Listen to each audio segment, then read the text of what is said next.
and you will have to answer questions on what you hear.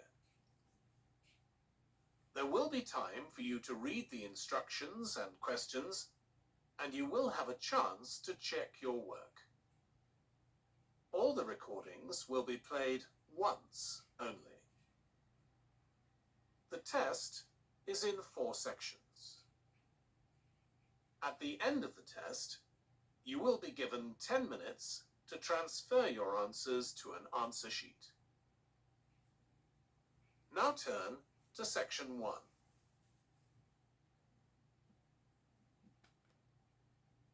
Section 1. You will hear a man inquiring in a tourist center about activities suitable for families. First, you have some time to look at questions 1 to 4.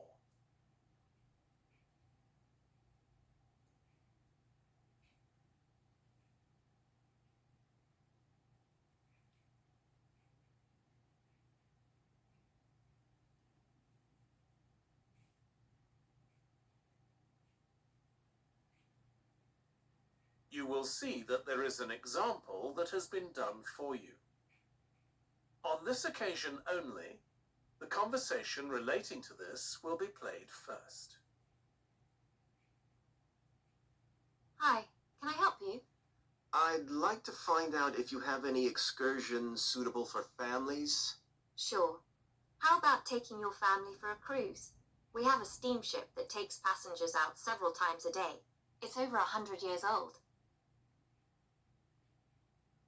The cruise takes place on a steamship.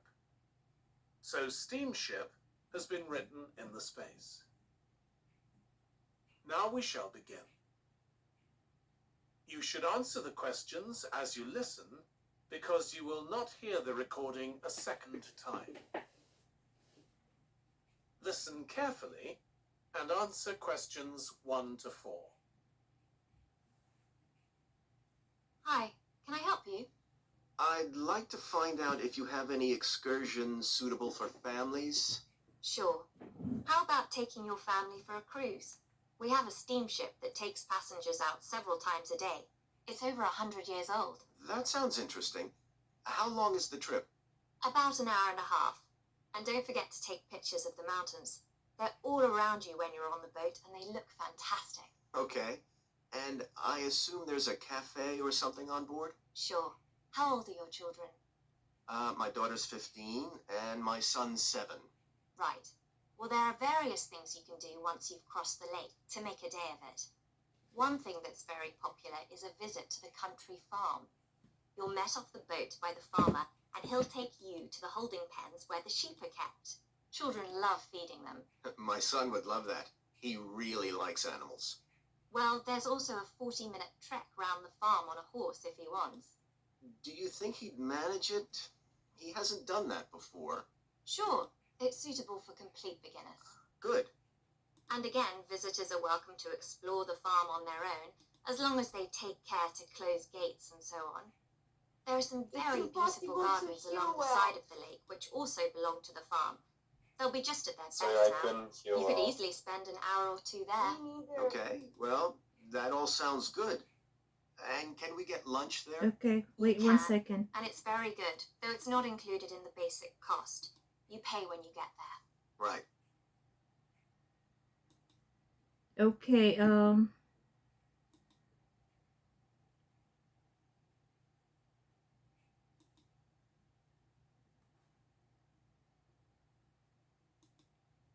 so the same thing with you, Isra? Is it difficult to hear?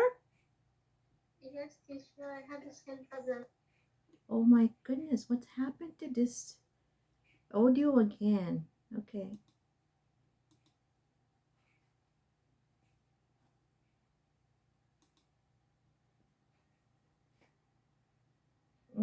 Okay. Probably I will just switch to phone audio because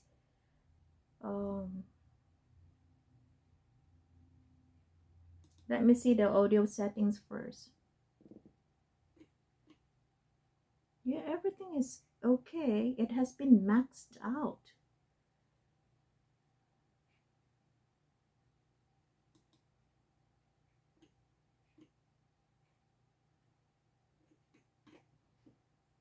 Okay, let me see. Oh. Okay, let's try again one more time, guys. Okay, tell me if it's better.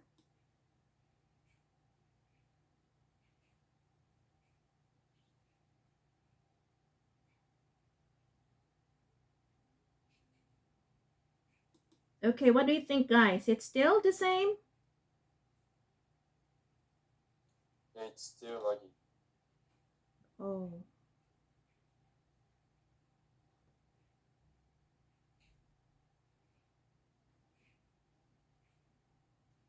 Okay, let's see.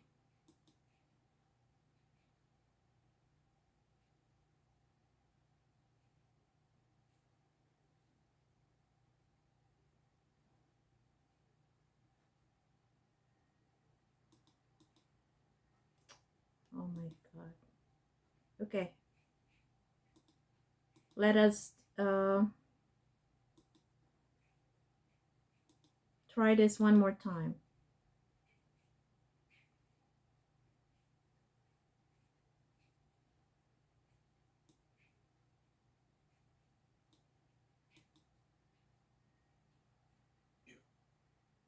On this occasion only, the conversation relating to this will be played first. Cost. You pay when you get there. Right. Back round the farm on a horse if he wants. Do you think he'd manage it? He hasn't done that before. Sure, it's suitable for complete beginners. Good.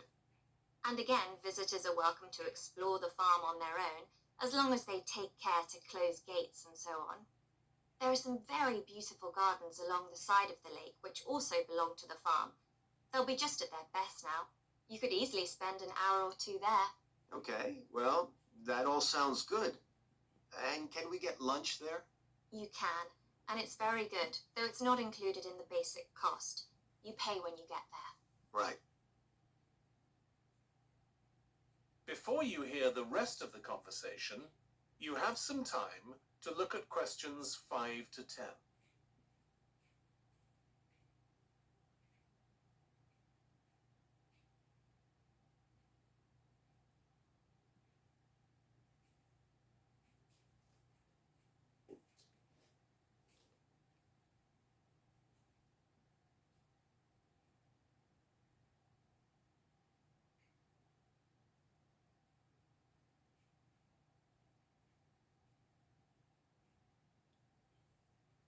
Now listen and answer questions 5 to 10.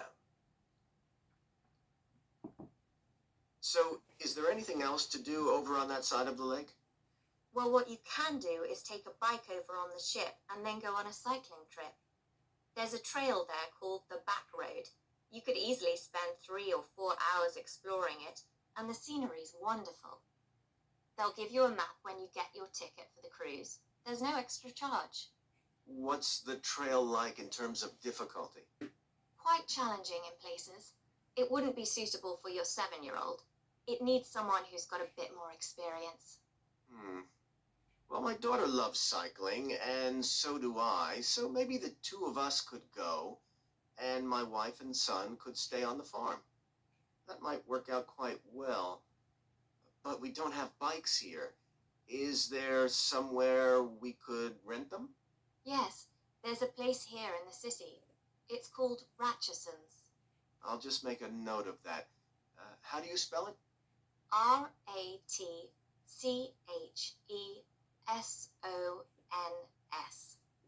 It's just by the cruise ship terminal. Okay. You'd also need to pick up a repair kit for the bike from there to take along with you, and you'd need to take along a snack and some water. It'd be best to get those in the city. Fine. That shouldn't be a problem. And I assume I can rent a helmet from the bike place. Sure, you should definitely get that. It's a great ride, but you want to be well prepared because it's very remote. You won't see any shops round there or anywhere to stay, so you need to get back in time for the last boat. Yeah. So what sort of prices are we looking at here? Let's see. That'd be 1 adult and 1 child for the cruise with farm tour. That's $117, and an adult and a child for the cruise only, so that's $214 altogether. Oh, wait a minute. How old did you say your daughter was? 15. Then I'm afraid it's $267 because she has to pay the adult fare, which is $75, instead of the child fare, which is $22. Sorry about that. That's okay. So how do we That is the end of section 1. You now have half a minute to check your answers.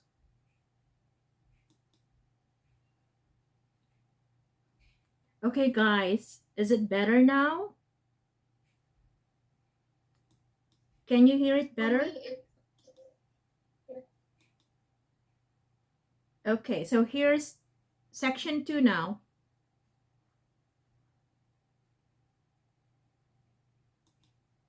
Section 2. You will hear a restaurant manager talking to a small group of new staff who are starting work as kitchen assistants in a restaurant. First, you have some time to look at questions 11 to 16.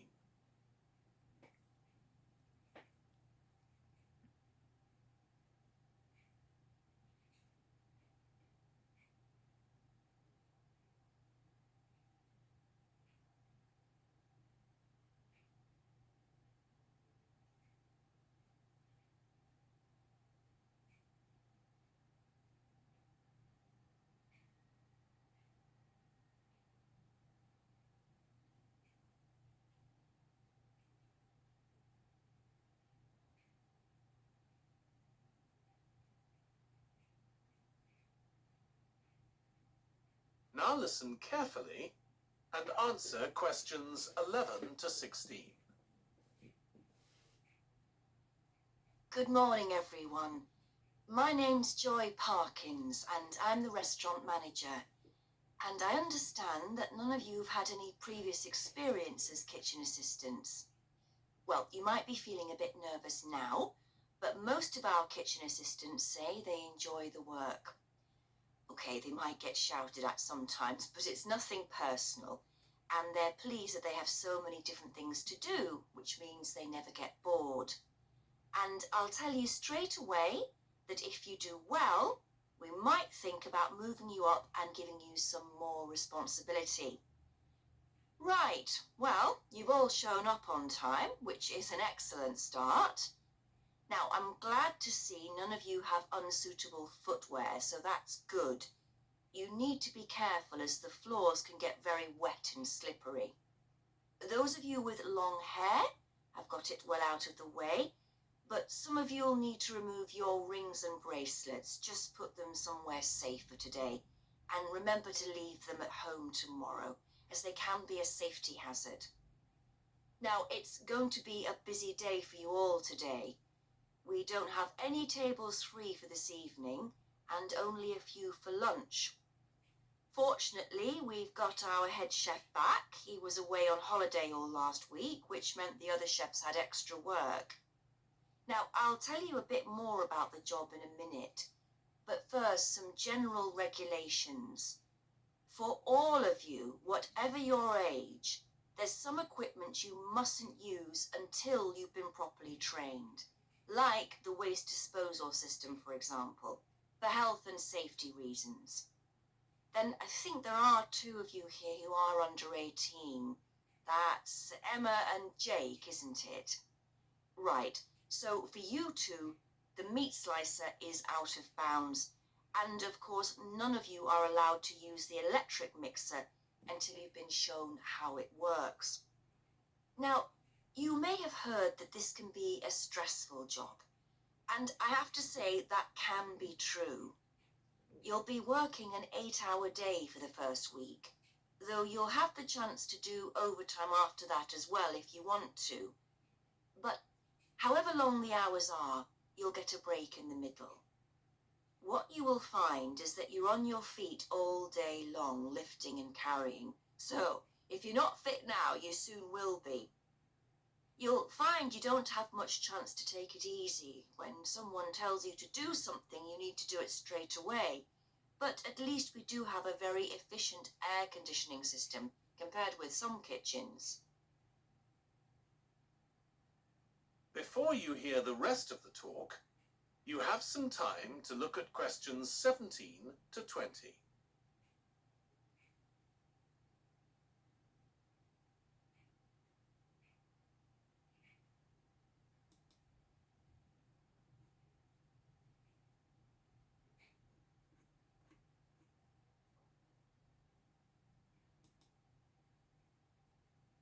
Now listen and answer questions 17 to 20. Now, let me tell you about some of the people you need to know. So, as I said, I'm Joy Parkins, and I decide who does what during the day and how long they work for. I'll be trying to get you to work with as many different people in the kitchen as possible, so that you learn while you're on the job. One person whose name you must remember is David Field. If you injure yourself at all, even if it's really minor, you must report to him, and he'll make sure the incident is recorded and you get the appropriate treatment. He's trained to give basic treatment to staff himself, or he'll send you off somewhere else if necessary. Then there's Dexter Wills. He's the person you need to see if you smash a plate or something like that. Don't just leave it and hope no one will notice. It's really important to get things noted and replaced, or there could be problems later. And finally, there's Mike Smith. He's the member of staff who takes care of all the stores of perishables. So if you notice we're getting low in flour or sugar or something, make sure you let him know so he can put in an order. Okay, now the next thing we need to... That is the end of section 2. You now have half a minute to check your answers. Okay, let's move on to section 3 now.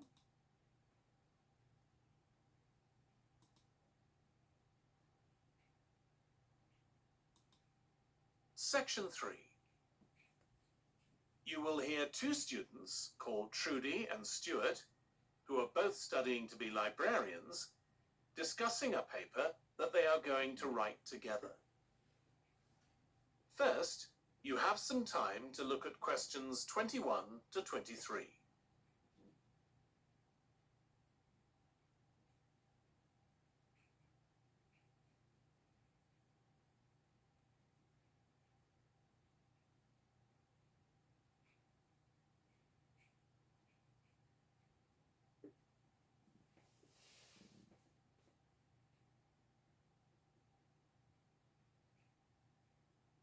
Now listen carefully and answer questions 21 to 23. Okay, Stuart, we need to start planning our paper on public libraries. Have you thought of an angle yet? Well, there's so much we could look into. How libraries have changed over the centuries, for instance, or how different countries organise them. What do you think, Trudy? Maybe we should concentrate on this country and try and relate the changes in libraries to external developments, like the fact that far more people can read than a century ago, and that the local population may speak lots of different languages. We could include something about changes in the source of funding, too. Yes, but remember we're only supposed to write a short paper, so it's probably best if we don't go into funding in any detail. Right. Well, shall we just brainstorm a few ideas to get started? Okay. We obviously need to look at the impact of new technology, particularly the internet. Now that lots of books are being digitalised, people can access them from their own computers at home. And if everyone did that, libraries would be obsolete. Yes. But the digitalised books that are available online for free are mostly out of copyright, aren't they? And copyright in this country lasts for 70 years after the author dies. So you won't find the latest bestseller or up-to-date information. That's an important point. Anyway, I find it hard to concentrate when I'm reading a long text on a screen. I'd much rather read a physical book. And it takes longer to read on a screen. Oh, I prefer it. I suppose it's just a personal preference. I expect the libraries will go on evolving in the next few years. Some have already become centres where community activities take place, like local clubs meeting there. I think that'll become even more common. I'd like to think so. And that they'll still be serving their traditional function, but I'm not so sure. There are financial implications after all. What I'm afraid will happen is that books and magazines will all disappear and there'll just be rows and rows of computers. They won't look anything like the libraries we're used to. Well, we'll see. Before you hear the rest of the discussion, you have some time to look at questions 24 to 30.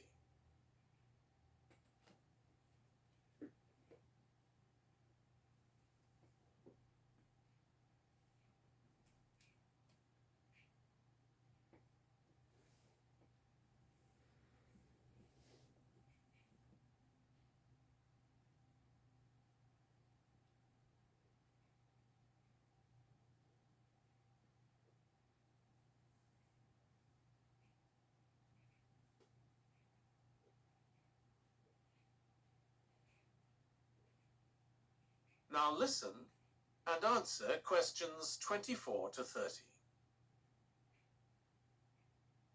I've just had an idea. Why don't we make an in-depth study of our local public library as background to our paper? Yes, that'd be interesting. And raise all sorts of issues. Let's make a list of possible things we could ask about, then work out some sort of structure. For instance, we could interview some of the staff and find out whether the library has its own budget or if that's controlled by the local council. And what their policies are. I know they don't allow food, but I'd love to find out what types of noise they ban. There always seems to be a lot of talking, but never music. I don't know if that's a policy or it just happens. I've often wondered. Then there are things like how the library is affected by employment laws. I suppose there are rules about working hours, facilities for staff and so on. Right. Then there are other issues relating to the design of the building and how customers use it. Like, what measures does the library take to ensure their safety? They'd need floor coverings that aren't slippery, and emergency exits, for instance. Oh, and another thing, there's the question of the kind of insurance the library needs to have in case anyone gets injured. Yes, that's something else to find out.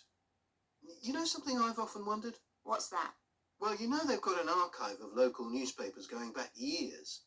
Well, next to it, they've got the diary of a well-known politician from the late 19th century. I wonder why it's there. Do you know what his connection was with this area? No idea. Let's add it to our list of things to find out.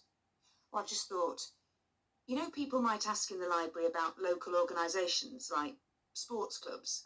Well, I wonder if they keep a database or whether they just look online. Right. I quite fancy finding out what the differences are between a library that's open to the public and one that's part of a museum, for example. They must be very different. Then something else I'd like to know is... That is the end of section 3. You now have half a minute to check your answers. Okay, guys, I'm sharing you the last one now. Section 4. You will hear part of a lecture for business students about business values. First, you have some time to look at questions 31 to 40.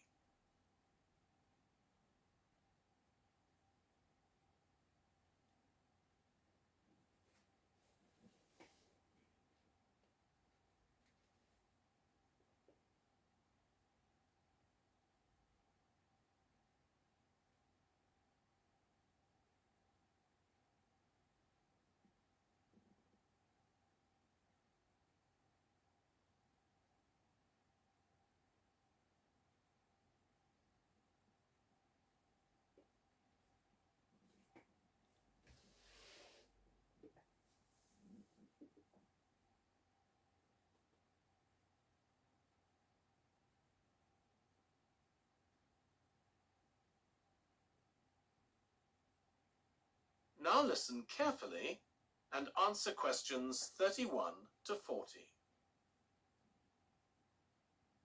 In public discussion of business, we take certain values for granted. Today, I'm going to talk about 4 of them: collaboration, hard work, creativity, and excellence. Most people would say they're all good things. I'm going to suggest that's an oversimple view. The trouble with these values is that they're theoretical concepts, removed from the reality of day-to-day business. Pursue values by all means, but be prepared for what may happen as a result. They can actually cause damage, which is not at all the intention. Business leaders generally try to do the right thing, but all too often the right thing backfires if those leaders adopt values without understanding and managing the side effects that arise. The values can easily get in the way of what's actually intended. Okay, so the first value I'm going to discuss is collaboration. Let me give you an example. On a management training course I once attended, we were put into groups and had to construct a bridge across a stream using building blocks that we were given. The rule was that everyone in the team had to move at least one building block during the construction.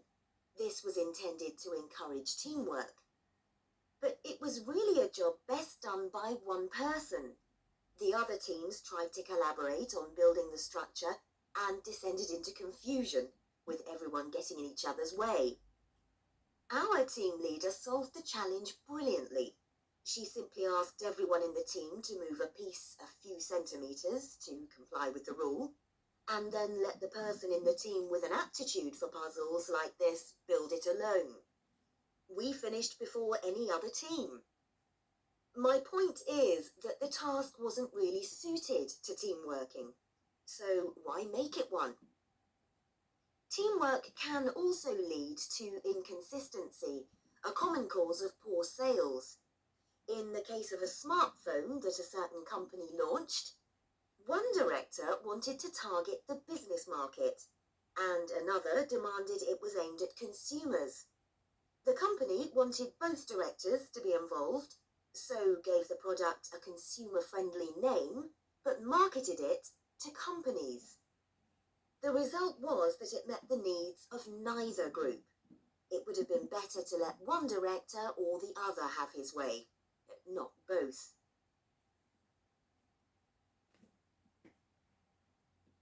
Now, industriousness, or hard work.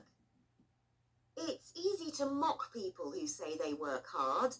After all, a hamster running around in a wheel is working hard and getting nowhere. Of course, hard work is valuable, but only when properly targeted. Otherwise, it wastes the resources that companies value most, time and energy, and that's bad for the organisation. There's a management model that groups people according to 4 criteria: clever, hard-working, stupid, and lazy. Here, lazy means having a rational determination not to carry out unnecessary tasks. It doesn't mean trying to avoid work altogether. Most people display 2 of these characteristics, and the most valuable people are those who are both clever and lazy. They possess intellectual clarity, and they don't rush into making decisions. They come up with solutions to save the time and energy spent by the stupid and hard-working group. Instead of throwing more man-hours at a problem, the clever and lazy group looks for a more effective solution. Next, we come to creativity. This often works well. Creating an attention-grabbing TV commercial, for example, might lead to increased sales. But it isn't always a good thing. Some advertising campaigns are remembered for their creativity without having any effect on sales. This happened a few years ago with the launch of a chocolate bar. Subsequent research showed that plenty of consumers remembered the adverts, but had no idea what was being advertised. The trouble is that the creator derives pleasure from coming up with the idea, and wrongly assumes the audience for the campaign will share that feeling. A company that brings out thousands of new products may seem more creative than a company that only has a few, but it may be too creative and make smaller profits. Creativity needs to be targeted to solve a problem that the company has identified. Just coming up with more and more novel products isn't necessarily a good thing. And finally, excellence.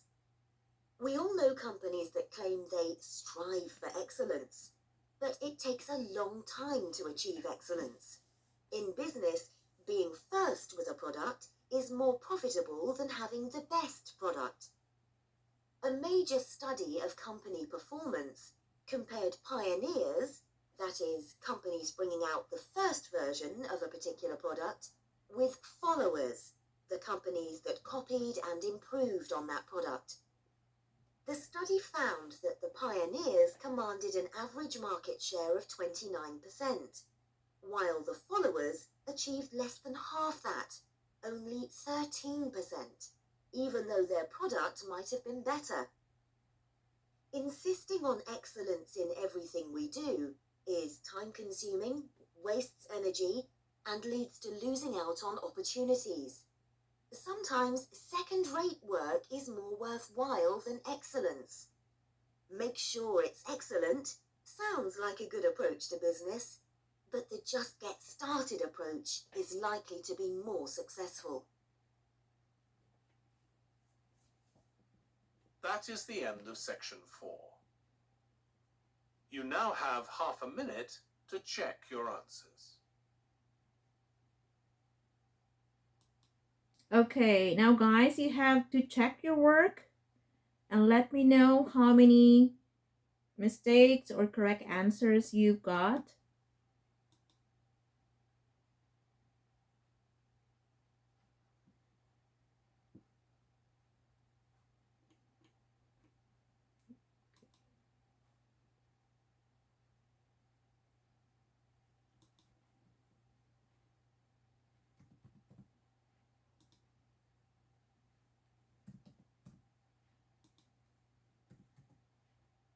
Teacher, I couldn't hear well, like some part. Oh, okay. So there was a problem with audio. Okay. Yeah.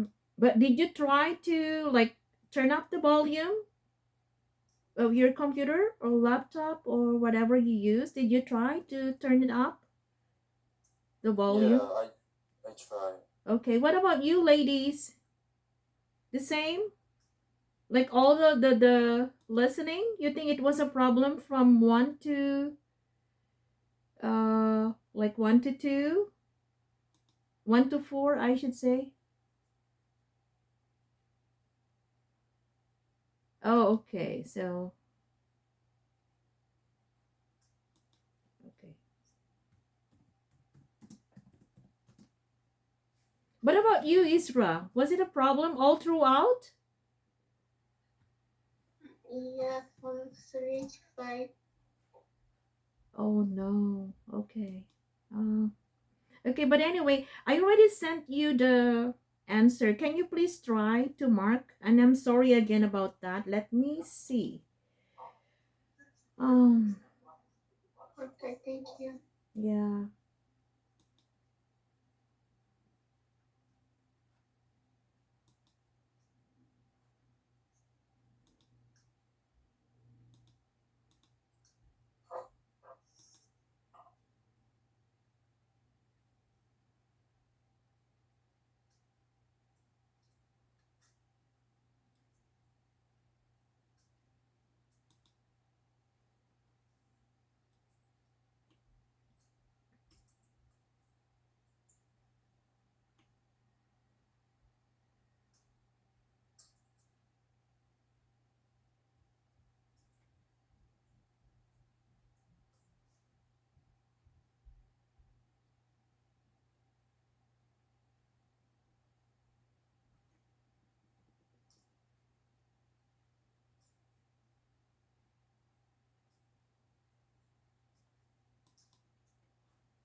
Okay, who's done?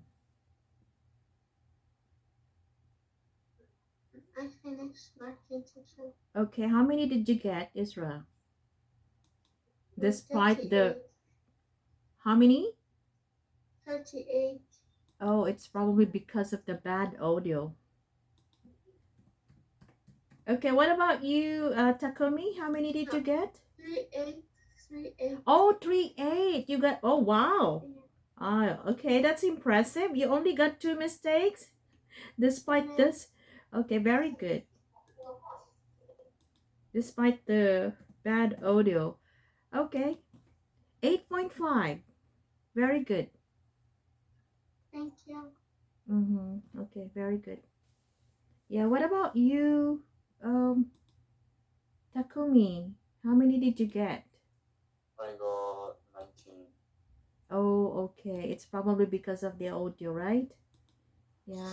Yeah, some part I couldn't hear well. Yeah, okay.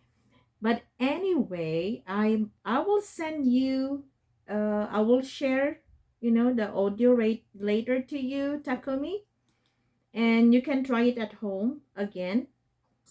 Okay, so you got 19 and that would be 5, of course. It's not a safe score. It's something that is not ideal. Okay, but anyway, you can try again. I'm sorry about the audio. I don't know why. But what about yesterday? We had also listening tests. Was it okay? Like yesterday?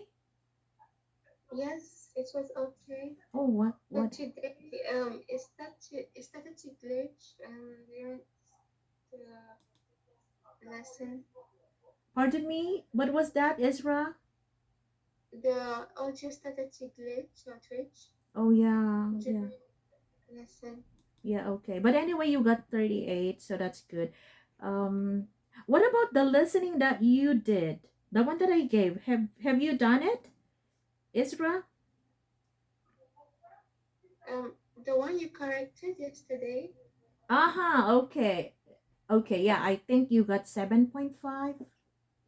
I Yes. remember, okay. And Takumi, I don't remember if I already marked the listening. Did you already send it to me? The one that you Well, the one that you need to take on YouTube. Did you do that? I did, but I didn't quite yet. I didn't mark it. Okay. I haven't marked yet. I haven't marked yet. Yes. Okay, there is an answer key at the end of the test. Yeah. Yeah, and you can mark and let me know how many correct answers you got, okay? So I don't know if okay, so we need to do like a reading as well, but since we don't really have enough time to do this, so probably I will just ask you to do the first part of the reading, guys, instead of the whole test. Okay, so this is the one, and again, I need to time you. This is only done in 20 minutes, okay? Probably I'll give section 3. Don't do 1 and 2 yet, but you have to do section 3 of this practice test in reading, because section 3 is the most difficult part, but still you have to do 20 minutes to this test, okay? So wait 1 second, I need to and Isra.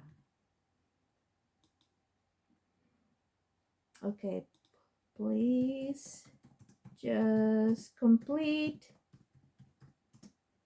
test 3 of the reading, because we might not have enough time to do this one. Okay, oh, it's only okay. So anyway, please do it and let me know if you're done, but I have to time you. Actually, I will give you the signal that time is up. Okay, here. So just do exercise 3 or section 3 of the reading of this test, guys. And let me time you.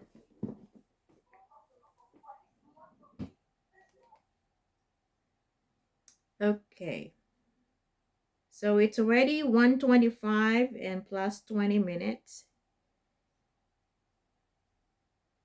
Okay.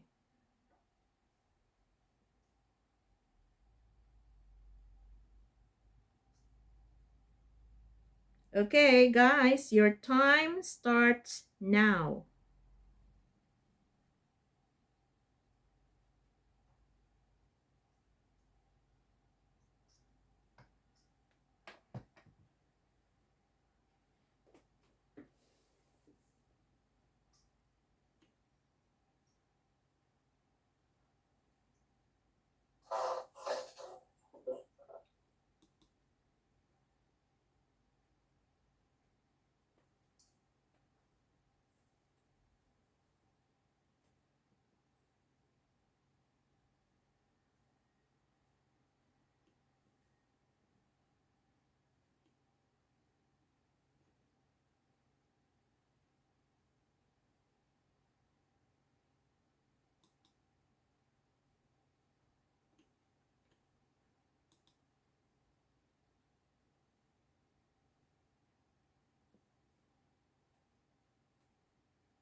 Teacher? Jess?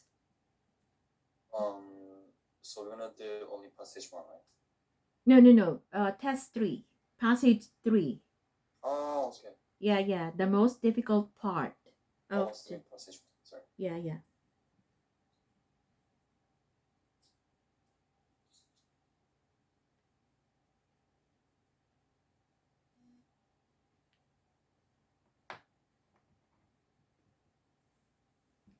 Isra, are you doing 3?